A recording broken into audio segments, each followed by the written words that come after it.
Hello mga ka-viewers! Welcome to my channel. So for today's video, magluluto po ako ng choco bread.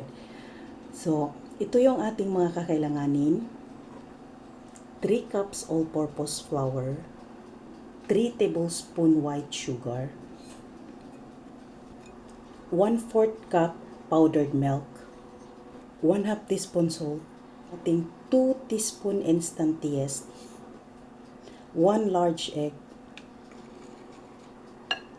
2 tablespoon butter, 1 teaspoon vanilla.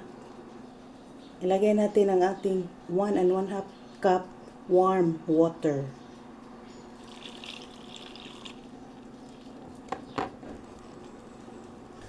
So dito, kailangan malinis ang ating kamay. Kakamayin na natin kasi magmamasa na tayo ng ating dough.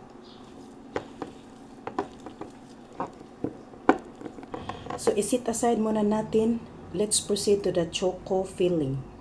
Meron akong 1 and 1/2 cup all-purpose flour, 1/2 cup white sugar, 1/2 teaspoon salt, 1 teaspoon baking powder, 1 large egg, islang natin,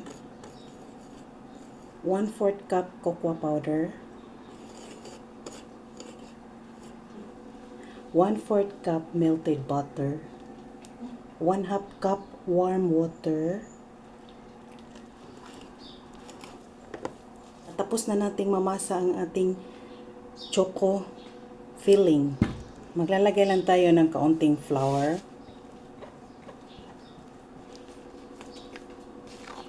Atin ang ating butter.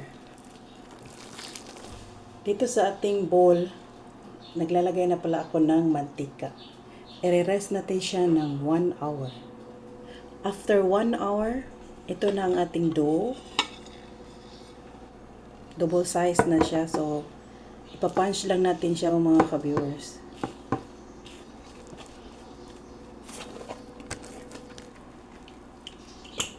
So, bali nahati na natin siya mga ka-viewers. Okay, ito yung ating filling. Iano natin siya sa ating rolling pin.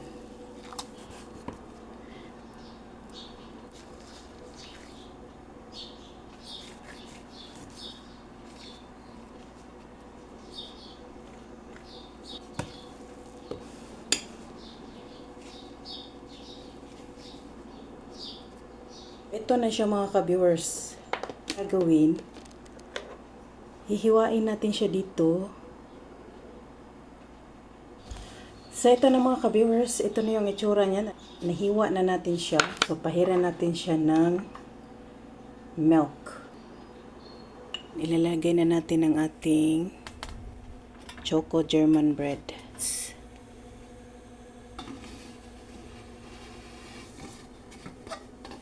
Ito na siya mga ka-viewers. Ang init! Ayan siya.